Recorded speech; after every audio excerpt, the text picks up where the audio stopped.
Friday, I think we started the topic of antiderivatives, and it's a very simple concept, right? We're just doing derivatives backwards, but thinking about it kind of gets a little bit crazy because, well, you kind of have to think about the forwards direction and the backwards direction now, and it does get a little bit complicated like that. Well, another thing that makes antiderivatives different than regular derivatives is, well, there's actually multiple antiderivatives for every function, right? So if I take the antiderivative of, for example, x squared, the antiderivative is 1/3 times x cubed. But if I add any constant multiple to it, that's also the antiderivative, right?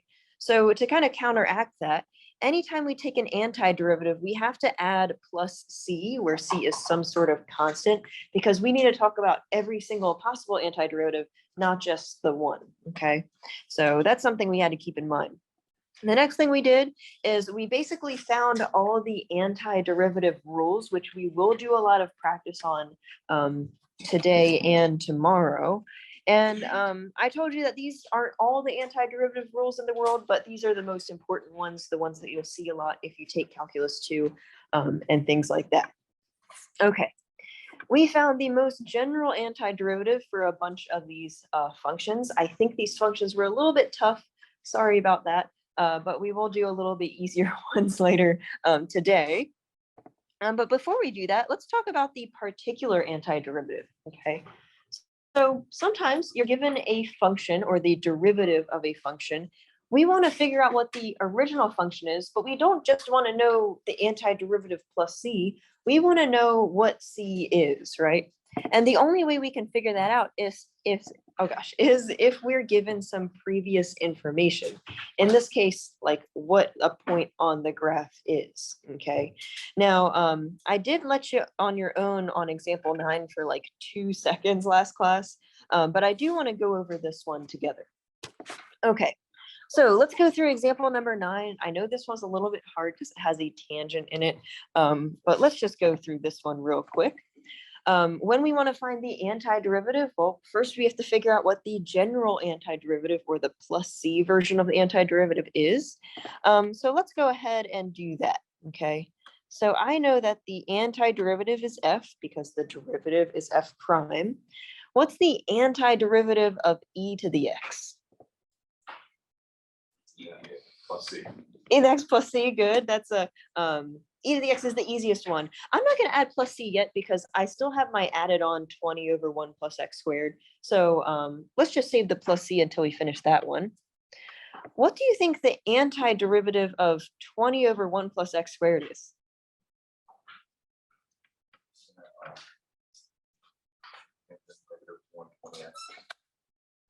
So close.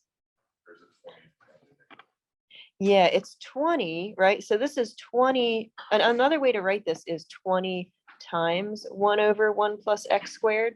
So your antiderivative is going to be 20 times the antiderivative of 1 plus x squared, which if we look at our chart, it's literally right there, right? 1 over 1 plus x squared's antiderivative is the inverse tangent, okay? So where am I here? Here we go.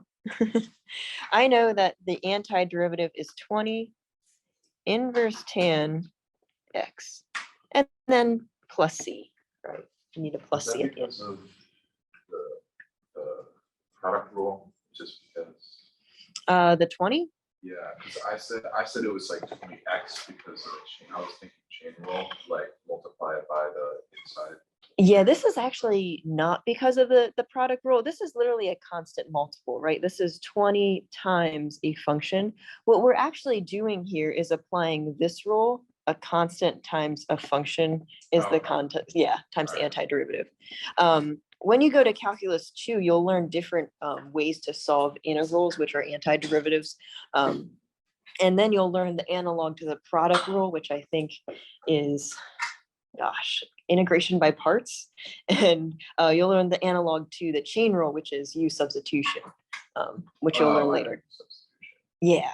So U substitution is kind of like the opposite of the chain rule. Yeah. But we're not going to do that in this class. You'll learn that. Yeah, you'll learn that in Calc 2. All right, so we know this is the general antiderivative because there's a plus c. To find the particular antiderivative, we're actually going to apply the other knowledge that we're given. We know that f of 0 is -2, which means that when I plug in 0 for x and -2 for y in my original function, which is my antiderivative, I know that that works with the function, right? So in order to find the particular antiderivative, well, we just plug in, right? So instead of writing y or f of x, I'm going to write -2, okay? And instead of writing x, I'm just going to write 0. So e to the 0 plus 20 inverse tangent of 0 plus c. Okay, I think we can clean this up a little bit. What is e to the 0 power? 1, good. Okay. What is inverse tangent of 0? Okay, it is 0. If you don't remember this from pre-calc, you're asking yourself the tangent of what value equals 0. And if you take a look at the graph of tangent, we know that 0, 0 is a point on the origin of tangent. So it has to be 0. Okay, so the tangent of 0 equals 0. This is 0. Okay. Yeah, I'm not going to give you anything too hard on the test or anything, but this is something that you should be able to figure out. If you don't remember this, come to me after class and we can go over this. Yeah, I was thinking unit circle, like inverse, and then I was like, wait, that's not. That would be cotangent. Yeah, you can use the unit circle for like sine and cosine inverse, but tangent, the unit circle doesn't really help us out too much because, well, it's kind of hard to go from the unit circle to tangent values. It isn't hard, but it's not very like explicit on the unit circle. Okay. Yeah. Oh, perfect. All right, so cleaning this up a little bit more, we have -2 equals 1 plus 0 plus c, and subtracting off 1, it looks like c is -3. Okay. So piecing this all together, I want to figure out the most particular antiderivative when I have this information. Well, what is the particular antiderivative? E to the x plus 20 tangent of the inverse tangent of x minus 3. Perfect, right? Just substituting in c equals -3 into the general antiderivative. This is my final answer. What's the difference between integral and antiderivative? They're the same thing. So whenever, if you ever heard the term integral, antiderivative is the same thing. I think they're used in like different contexts, maybe, but they're the same thing. All right. I think integrals is, when you talk about integrals, it's more of a geometric thing. So you're looking at a graph and you're looking at the area underneath a graph. Antiderivatives just mean the opposite of a derivative, but they're the same thing. Okay, let's go on to example number 10. And if you weren't here yesterday, I did say that there was a mistake in example 10. I meant to say that b of 1 equals 0, not b prime of 1 equals 0. So make sure you mark that in there. And why don't we try this one on our own? Okay. A little hint here is if you're struggling with the antiderivative of 1 over t squared, you can rewrite this as t to the -2. Let's just go over this one real quick though. Drew did a great job of showing how he got his answer here. Do you kind of want to take us through your steps? Yeah. So of course, at first find the antiderivative, which would be -1 over t plus c. Mm-hmm.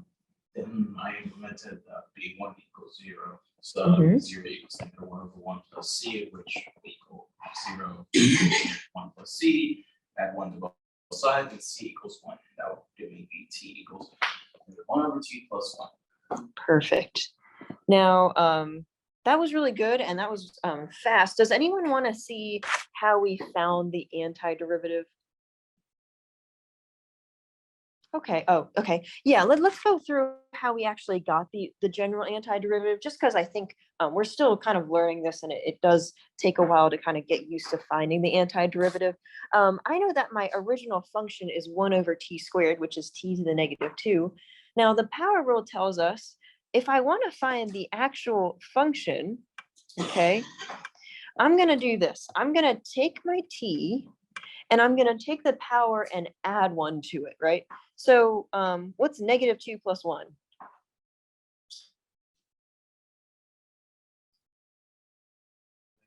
-1, perfect. Okay, and what's gonna be in the denominator now? So we divide by, well, the power that we get. Okay, so the power rule says add 1 to the exponent and divide by what you get when you add 1 to the exponent, okay, plus c. Okay, now you're probably wondering how we get from t to the -1 over -1 to get this guy here, okay? Well, anything to the -1 power brings it to the denominator. So this is also equal to 1 over -t to the +1 power plus c. So that's kind of just algebra to get from that step to what Jude had. Okay. Any questions on example 10? Okay, I promise we will do more practice with antiderivatives. So if you're feeling a little stuck finding these antiderivatives, don't worry yet. We'll do more practice, I promise. All right, let's go to example number 11.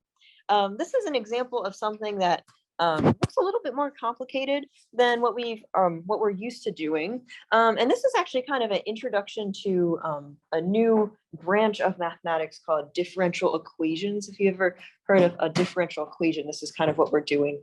We actually did a little bit of this finding the particular antiderivative as well. But this is something that you might expect when you go into this new field of math.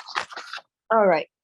So in this case, we're not given the first derivative of a function, we're actually given the second derivative of a function, okay? Now, let's just kind of map this out here. Whenever I have an original function, okay, and I apply a derivative, so I find the derivative of the original function, I'm gonna get the first derivative, right? Okay, now to get the second derivative, we take the derivative of the first derivative, right? So we'll find another derivative and we get to the second derivative, right? So that's how we actually get the second derivative given an original function. Well, using antiderivatives is the same way. If we start at the second derivative and find the antiderivative, okay, I'm going to get myself back at the first derivative. And if I hit the first derivative with an antiderivative, I get back my original function. So the whole idea behind this question is I'm given the second derivative. I need to take the antiderivative of this function twice in order to figure out what the original function is. All right.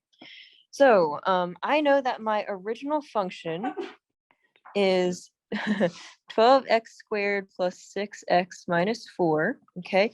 Can someone tell me what the first derivative would be?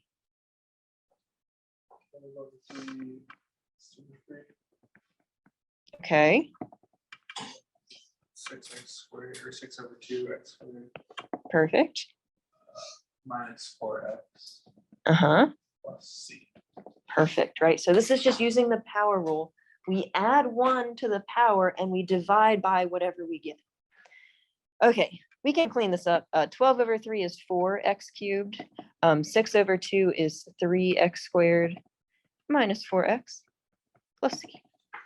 Okay, well, we're not done. We want to figure out what the original function is. So guess what? We have to hit it with the antiderivative again, right? So we need to figure out what f of x is now. All right, now I have to take the antiderivative again. What is the antiderivative of 4x³? X, so 4/4. Perfect. So the antiderivative of a constant is itself with an x. Yeah, because in order to get from, if you're taking the derivative of like 4x, well, the x kind of goes away and we're left with 4. So anytime you see a constant, the derivative is just x. All right, what's the derivative of 3x²? 2x to 3 over 3. Perfect. What about 4x? -4x² divided by 2. Perfect. What's the derivative of c? C² divided by c. Not c squared. C isn't, so this is kind of confusing because c isn't like a variable here, right? We're only taking the antiderivative of x here. So that is good. So Zach said c squared over 2. That's actually not right because c isn't what we're taking the derivative of. C is just a number like 4 or 100 or pi. Okay. So can someone tell me? It's cx, right? So c is just a number here, like 2. The antiderivative of 2 would be 2x. Does that kind of make sense? Yeah. Okay, what am I forgetting? C prime. Yeah, plus something. C prime is fine. I don't like putting primes in my thing. Why don't I add d? I don't know. Right, cx plus d this time because I need a. If we were to hypothetically do this a third time, Uh-huh. would another letter, or would it be C, X and something? X squared over 2 DX? Yep. And then another letter? plus e. Yep. But what if we run out of alphabetical letters? Do we just do A, B, A, C, A, D, and just keep going? Usually goes to the Greek letters. So if we run out of alphabetical letters, it goes to the Greek letters. I don't know. Not really. I don't really know them that well either, to be honest. What else? Their chemists just keep putting primes. Yeah, you could.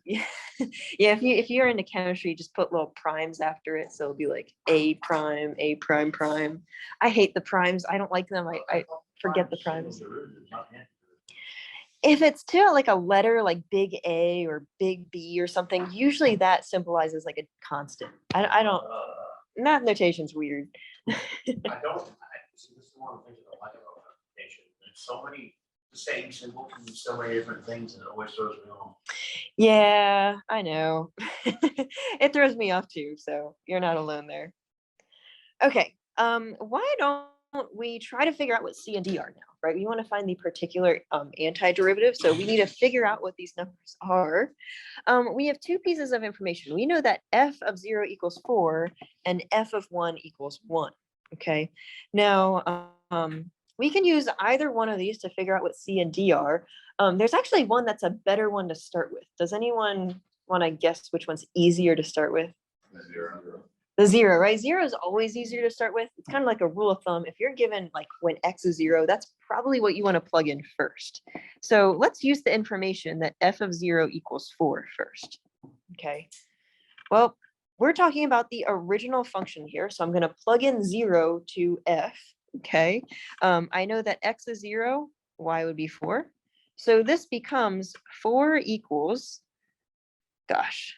Oh, I should have cleaned up my function first, shouldn't I have? Okay, let's do this first. Okay. 4 over 4 is x to the 4th. 3 over 3 gives me x cubed. 4 over 2 is 2x squared plus cx plus d. Just so it's easier to plug things in. Okay, now we're going back to plugging in x and y. I have 4 as my y value. I need to take 0 to the 4th power plus 0 to the 3rd power minus 2 times 0 squared plus c times 0 plus d. Okay. Everything turns to be 0 except for d, right? So that was really easy. Everything's 0. D has to be equal to 4. Okay. Now, using the information I have, what is my antiderivative now? So what can I say f of x is equal to now?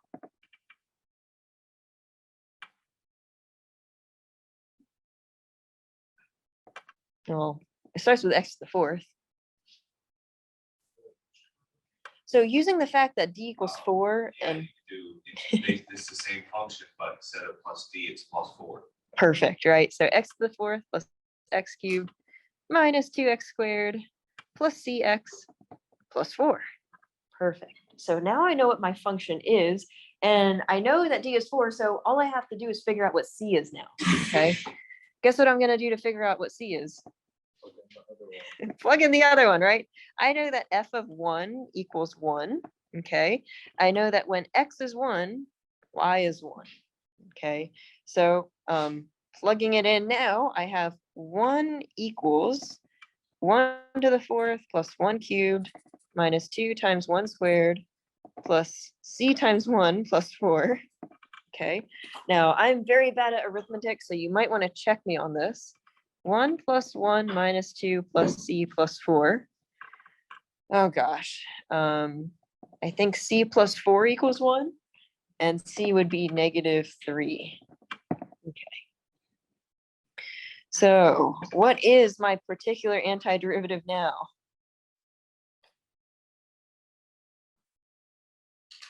So x to the fourth, Mhm. x to the third, minus 2x squared, minus 3x plus 4. Perfect. Just plugging in -3 in for c. I have no more variables to solve for, so that's my antiderivative. All right, any questions on this example?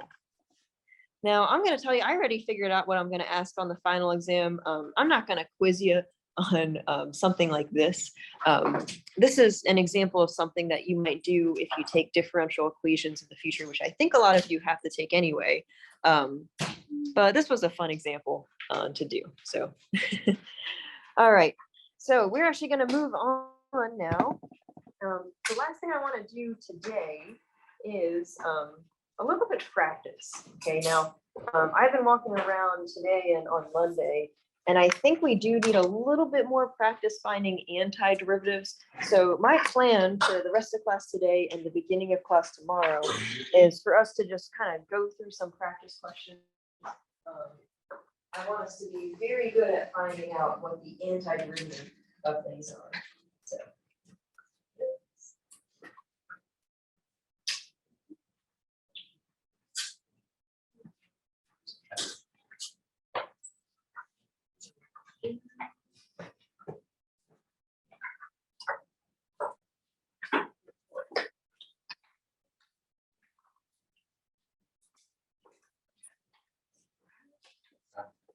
And here we go. Okay. Okay, so my plan is we're gonna start working through these. I think I can leave you on your own right now. So why don't we start working on these? I'll be looking around at help, and we'll start going over the answers today or tomorrow, based on what we have here. Now to help you out, I'm gonna put the chart up here if you don't have it. This might help you out finding the antiderivatives.